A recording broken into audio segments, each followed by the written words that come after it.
Radio One family, our employees, their family members, our listeners, our viewers, their extended family. Serving the African American community for over 42 years, giving our city just what we need right now. Baltimore's inspiration station, Praise 106.1. From the Big Al Studio, Baltimore's #1 accident attorney.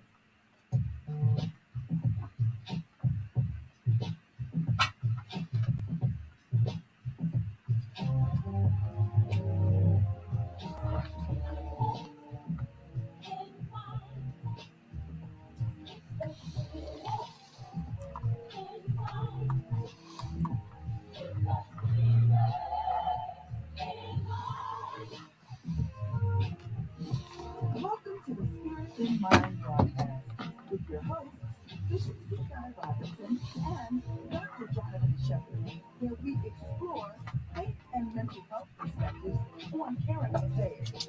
Let's get into today's discussion with the Spirit in Mind. Well, hello everyone, and welcome to Spirit in Mind, where we discuss current affairs with faith and mental health perspectives. I'm Bishop Guy Robinson, and oh, what a joy it is to have another opportunity to share with you right now. It is time for Spirit in Mind. Grateful also for the presence of my colleague and co-host, Dr. Jonathan Shepard. Hello, Dr. Shepard. Hey, good afternoon, Bishop. How are you? Doing well. How's your week been? The week has been pretty good, pretty good. Celebrated my parents' 50th wedding anniversary on this past week. Wow. 50 years. I know people are saying, what's the secret to success? And my goodness. I don't know the answer to that. Oh man, we're gonna have to have a relationship series and have them on as our experts. Yeah. Oh Absolutely. boy. I said I did use one word when I did describe that. That was persistence. And, persistence. Absolutely. When you have been together for that long, persistence is definitely one of the attributes that must be present. Wow. Intentionality, persistence. Wow. That's powerful. Listen, and in fact, some of our Spirit in Mind family, if you're watching in the stream, of course, because we're coming to you here from the studios of Praise 106. And so certainly if you know somebody that's in their car, or about to go to the car, tell them make sure you go to Praise 106 because it is time for Spirit in Mind. But if you're watching us on our streaming venues, in fact, you got some marital years, put that in the chat line. We'd love to hear from you, your secrets to success, your formula. Hallelujah.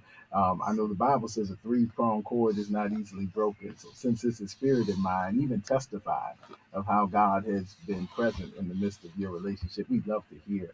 And again, maybe we can use that in some of our future broadcasts on relationships. But anyway, Dr. Shepard, of course, you always share, and we need this to share with people how they can stay connected. And so perhaps you're watching for the first time or listening for the first time. Listen, connection is a critical part of what we do. It's key, it's essential, it's meaningful to us because relationships matter. And so we have multiple ways you can stay connected. So Dr. Shepard is going to give us some of those right now. Absolutely, Bishop. So we want you to go to your YouTube channels and like our YouTube channel, subscribe, I should say, and that is Spirit in Mind YouTube channel. You can go to our Facebook pages and like that, and so where you can get the notification. So every time we go live, you will receive a notification on your device that we are here providing insight, providing words of encouragement through Spirit in Mind. You can also look us up for our direct care services. Bishop, yes, does direct care services as a pastor. He is the pastor of the Tabernacle Church on the west side of Baltimore. You can look him up on his Facebook, Instagram pages, CGR Ministries, or you can go to even Bishop CGR or Instagram Bishop G Robinson. All of those things you can do and make sure that you connect with Bishop C. Guy Robinson, or even join him at one of the services at 10 a.m. You can look at me, 10 a.m. on Sundays, that is, and you can look me up for direct care services. If you're in need of mental health services, you can email me, jshep2471@gmail.com, or hit me up on Facebook, YouTube, Dr. Jonathan Shepard.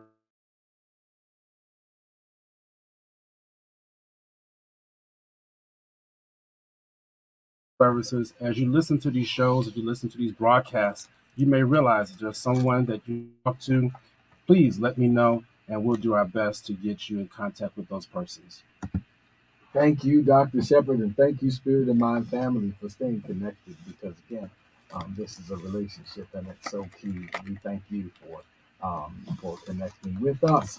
So, listen, we've been talking about, oh boy, we've been talking about general feelings and emotional regulation and all kinds of things are happening to push our spiritual buttons, to push our buttons, rather, emotional buttons and spiritual buttons and cognitive buttons and even as we've been talking about, we started off talking about quiet quitting this year, but that evolved into some overall feelings of angst and anger and apathy and just withdrawing and even some concerns about, last week I talked a little bit about anarchy and some of the seeds of that and, lack of respect or appreciation or trust in institutions and order and structures. And so all these things have certainly even had other potential moments to kind of contribute to this feeling of angst and anger, of course, even in the last couple of days since we last did Spirit in Mind. Tragic events in Tennessee, and then, of course, the controversial things with the former president and the reactions to those indictments. And it just seems like our feelings are just, I mean, strong emotions are everywhere. And then mixed with that kind of apathy and withdrawing and quiet quitting and bare minimum Mondays. Yeah. It's just so much evidence of emotional turmoil. So Dr. Shepard's going to recap as he sees fit and or move us forward in our discussion for the next couple of minutes. Yeah, Bishop, and thank you for acknowledging the tragedy that happened in Nashville. I was just in Nashville, actually left the day before the event happened. I was there with the Black Psychiatrists of America conference. For those who watched the show know that that's where I was last week when we broadcasted live. And just to imagine that you send your children to school and then you find out that there's a shooter there who used to go to the school. And Bishop, I was privy enough to do a little bit of research this past week as one of our colleagues there from the Black Psychiatrists of America conference. She lived in Nashville, and her children used to go to schools in Nashville. So she was telling me about these Christian schools there and how the parents, they will send them to these particular schools, such as the one where the shooting occurred, because they wanted to keep them safe. Yes. They wanted to keep them out of the public schools, which they felt were not adequate to teach, or felt that there would be a sense of insecurity or a sense of violence, or I won't say sense of violence that could potentially occur while those children were attending school. And yet, here they're making all these plans to keep their children away from violence, and violence still knocked on their door. Yes. And really kicked in the door, if you would. And it just really blew my mind as she was talking how we can do all that we want to do to keep our children, ourselves safe, but yet it will still find us even when we don't want to be found. That's something. Yeah. And I've been really studying, Bishop, about safety and security, because that really is the opposite, if you would, to fear and anxiety, which is what we've been talking Right. a lot about. Right. And so, Bishop, one of the questions I have, and I need your insight on this, is safety a feeling? Now, that's what I've been wrestling with this past week. Is safety a feeling? Is it a sense? Is it an emotion? I know it's not necessarily an emotion, but what really is safety? And before we hand over to Bishop, but I want you all to think about it for yourself. What is safety and security for you? These parents thought that they were sending their children to a place where it was safe and secure. I know I got parents out there listening, and I just want to say this before I turn over to Bishop. People are scared now to send their children to school. I've seen it, even as I deal with children who are now behind because of their lacking social skills due to the pandemic, due to virtual learning, due to teachers not wanting to teach. Teachers are scared, and so I want to lay that foundation today and really deal with safety, security, And how do we balance that out with the anxiety, the things that we just talked about, that we just saw this past week? And maybe we'll even get an answer about that question. Is safety a feeling? Is security a feeling, Bishop? Wow, wow, that's a profound question, Dr. Shepard. I would, and of course, it has layers to it. That's what makes it so profound. Well, let's go to the theological Mhm. insights and perspectives. Safety is this, it's kind of an assurance, it's an emotional and cognitive and spiritual state of assurance. And um, what assurance of what? Mhm. And it's an assurance that somehow um, our lives are in the hands of God. And that's, I say that, let me qualify that before we get to mix that, because so many times what we do is we confuse safety with certainty. Wow. And certainty is what we would like to have, Wow. epistemic certainty, particularly concerning the future. Hmm. We can see the past and have some degree of assurance that yesterday was yesterday and it rained or the sun, you know. So based on our knowledge, we have a different kind of sense of certainty about things, about the past, and even perhaps our immediate perceptions of the present. But as it concerns the future, we don't have epistemic access to the future.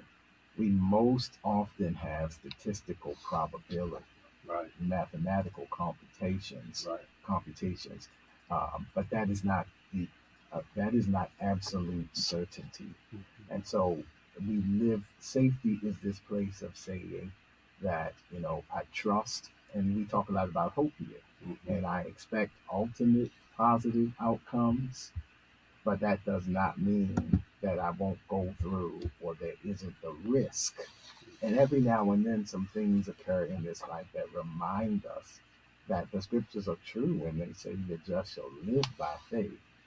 We exercise faith in ways we don't even think about because we're faith beings. If you work all week for a paycheck that you have not yet seen, then you're operating in faith, because faith is confidence in the absence of sensory evidence. Mm. That's what it is. It means I can't see it, I can't touch it, I can't taste it, I can't smell it. All of the things that we use for scientific methodology depends on our ability to observe nature's conformity to pattern. But when I can't see it, touch it, taste it, smell it, I don't have that kind of sensory evidence immediately available, and yet I believe, like I believe my car is still Amen. outside. I can't see it, and I make plans for where I'm going to go. But whenever we can't see it, touch it, taste it, when we get on flights, well, we haven't seen the pilot's license. We don't have that in our hand, Right. but we put faith in governmental agencies and in others that have done the work before us. Everything we do so much by faith because we're faith beings. And so every now and then these things come to shake us. And we go through every possible effort, as was the case in this. And that's not to minimize it, it's just to answer your question, because I can't Mhm. imagine the horrors of that feeling. Yeah. But every now and then things happen to remind us that even the best laid plans of mice and men meet some unexpected outcomes. So the best we can do is arrange an environment with safety, meaning the highest statistical probability Mm. for our well-being. Wow. But that's not to be confused with certainty. Absolutely. Wow. Thank you, Bishop. That is powerful. I hope you all are getting that because safety and certainty are not the same. You really, I need that to sink in even for myself, and that's, I believe, where so many people struggle with Bishop. And we would Is like to have certainty. So I'm not yes, judging. right? I Oh, am one right. of those. Mm-hmm. In that regard, I got control issues because I would like to have certainty. Yep. But when the Bible speaks of the name of the Lord is a strong tower, the righteous run in and they are safe. Safe. Or when we sing of I'm safe in his arms, what we mean is that whatever my lot, all things are going to work together for good. Now, I don't know what all those things are, and all those things might not feel good to me because the good is not an event, it's the end of a process. Wow. And so somehow I have to go through some unpleasant events and even some uncertain things and things that I didn't see coming. But through it all, even as I grieve and even as I am aware and I accept the things that I don't like, I'm also aware, or I have this hope that somehow it's all going to fit together. Wow, wow. And that's so powerful because we must remember that when you look at Maslow's hierarchy of needs, Hmm. safety and security is right there at the base. Yeah. Food, shelter, warmth, and then security and safety is just literally right above. It's part of our basic needs, Hmm. and it's part of what people want, need. Doesn't matter who you are, doesn't matter where you were born, doesn't matter what you look like. Everyone wants to feel safe. And let me tell you, Bishop, as you were just talking, and even as I was just reviewing about safety this past week, when you begin to think about what is tied to safety, you just mentioned that trust. Yeah. Trust and secure attachments Absolutely. are what is the foundation of safety. So you might say, well, Dr. Shepard, what does that mean? Well, I'm going to break it down for you a little bit. For those mothers out there or parents, you look at your child and you can tell when children have developed proper secure attachments because they operate, they even cry differently, if you would. You can tell the cry of a baby for one that has been securely attached versus one that is not securely attached. There's just a holler that I dare not do on the radio today, Bishop. But I tell you, it's a difference even in the cry when you can tell a child that has been securely attached versus one that is poorly attached. Um, and even in our field of medicine with psychiatry, there's a disorder that was called, and I'm not sure if they maintained it for the DSM-5, but before it used to be called a reactive attachment disorder. And the reactive attachment disorder was due to the failure to form normal attachments to primary caregivers in early childhood. That's what was the cause of that. And so I began to even think about that more, Bishop, from a human being standpoint, from the natural, if you would, and even from the spiritual standpoint too, because as a new believer, one who is just newly saved, you just gave your life to the Lord. They call themselves newborns in Christ, and you must get acquainted with the steady diet of reading your Bible, fasting and praying, and staying with the saints or fellowshipping with the believers. And that is really where your strength develops. So many people don't have secure attachments with what they believe is because they have not allowed themselves to be fed the steady diet of what is necessary to develop that secure attachment. Safety and security is so important, but you must remember it's also due to how you trust the person who's providing that security and safety for you. A lot of people they get scared when they go into houses of worship.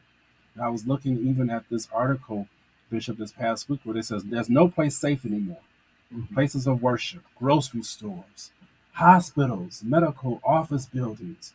I mean, they went down the gamut. Schools, Hmm. Hmm. and literally, I could literally put an example, incident with each and every single place where we once thought that if I go into a grocery store, I go into Giant, I'm good. I go to Wegmans, I'm good. No one's coming in there to shoot me up, Hmm. shoot me down the parking lot. It's not like I'm going to a place where I expect to be shot. But yeah, it's amazing. It's amazing how when we look at how people now are so scared, Hmm. uh, really just so fearful. And trust me, I hear you all out there, and that's why we're spending time about that, spending time on this today. I just really want to help you all to know that in this thing called safety and security, there must be trust. There must be some secure attachments. You must make sure that you're developing those secure attachments, and that requires a steady diet whether it be the natural, the spiritual, and that's where your trust will grow. And that's when the safety and security will be demonstrated, Bishop. Absolutely, and Dr. Shepard, that's so critical because as you were talking, it reminded me that of the principle that these kinds of tragedies, of course, in the larger dialogue outside of the church, create a lot of discussion and debate over mental health. That's one of the big discussions. Yep. One side taking the mental health issue while the other side takes the gun control Yep. and tightening those restrictions. So that's kind of like the two sides, if you will, of the debate. But one of them is mental health, Yep. which certainly is one of the things we address in Spirit and Mind. But one of the things we don't talk about as much is also a spiritual element. And when I talk about spirit, I mean in the academic sense of spirit speaks of that which is invisible but influential forces, as a theological definition. That which is invisible but influential. Culture is an expression of spirituality because it's invisible, but it's influencing a way of life. It's a zeitgeist. It's a way of thinking. And so on the spiritual side, there has been an attack and a shift where some of those places you just described, churches, places of worship, synagogues, places of worship, and markets, and they were considered safe places, since we're talking about safety. And somehow it has switched, and perhaps the work of the adversary and adversary forces have relabeled safe places as soft targets. Wow. And that's a major spiritual shift from safe places to soft targets. Especially when we talked about that Proverbs 18, the righteous run in and they are safe. In the Hebrew, it means to be in a high place above capture. And so what that means spiritually is that, and it's a spiritual reference, that regardless of whatever happens, my faith has me in this high place, that I will not be captive to anxiety and being overwhelmed and depressive states. And I'm gonna go through it, but and if I got to get treatment, I got to get treatment. But I'm coming out of it because I'm not going to stay here because I'm in a safe place that's too high for me to be a permanent captive of this condition. And so that's the idea of being running into the name of the Lord and being in a safe place. And so every now and then these things, and I know we got to close. This is a good subject, man. But every now and then we have these reminders that truthfully those places were always vulnerable. Right. Right. We were always living by faith. Yeah. Because we live by faith in ways we don't always realize. Right. Wow, Bishop, that is so profound because when you think about safe places being relabeled, as you stated, as soft targets, yeah, then you understand why people have the anxiety of coming back into the house of God. And that's what we must speak to that and address that. Yeah. We don't allow the fear to paralyze us. What also was even this morning, I was thinking about how fear has gripped us like a chokehold and put us in a headlock, if you would. I love wrestling. That was something I watched. And when you have that headlock and that grip and that chokehold, it literally stops you from thinking clearly. It stops you. You pass out. You black out. You start doing things you normally wouldn't do. And that's what has happened. And what we want to let you know is that, as Bishop has described, the name of the Lord is a strong tower. And when you call on his name, he'll break up that vice. He'll break up that fear. But you must trust him. You must rely on him. And so, Bishop, thank you. I want us today to make sure that we don't allow the fear and the anxiety that is permeating through our society to keep us in a chokehold, to keep us in a headlock, if you would, and make sure that you're thinking clearly and that you're able to move through what life has determined for you or what God has determined for you in your life. Bishop, I'm gonna leave that alone. That's right good. There, yeah, because whatever we got to do to overcome that fear, because fear is a natural human emotion, yes, but it is to be tempered by faith. Yes. And ultimately, even if the solution to coming out of that is going to require us to put faith in a therapist, faith in the pastoral care, faith in direct services, faith in God. But and all of those things are going to eventually lead to some process of gradual desensitization, where we are gradually re-exposed Right. to an area of past trauma, Right. so that we can triumph over it. Right. And so that's why we can't let the fear keep us out of the house of God, keep us out of the things of God, out of the will of God, out of the malls, out of the stores. In that case, then the terrorism wins, Right. because that's the purpose of terror. Right. And but the treatment at some point involves trust and gradual re-exposure. Right. And so, listen, we want to encourage you to keep going on. And I know we're in our last moments, even as we close out. We want to encourage you to keep going. And listen, you can join us. Dr. Shepard is going to say final words. Yeah, just remember God has promised us safety. We want you to go and like us on our various YouTube and our social media networks. Please make sure that you do that. We want you to follow us so that you can stay in tune. And let's get out there and let's defeat fear today. Let's make sure that we get out to the house of worship tomorrow. And let's make sure that we're living our life with safety and security, knowing that God has our backs, Bishop. Absolutely. And if the Lord be our help, we look forward to seeing you next time on Spirit in Mind.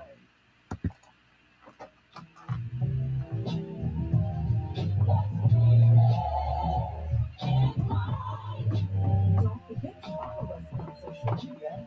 We're on Facebook at Spirit in Mind, and we're also on Instagram at Spirit in Mind Live. Join us next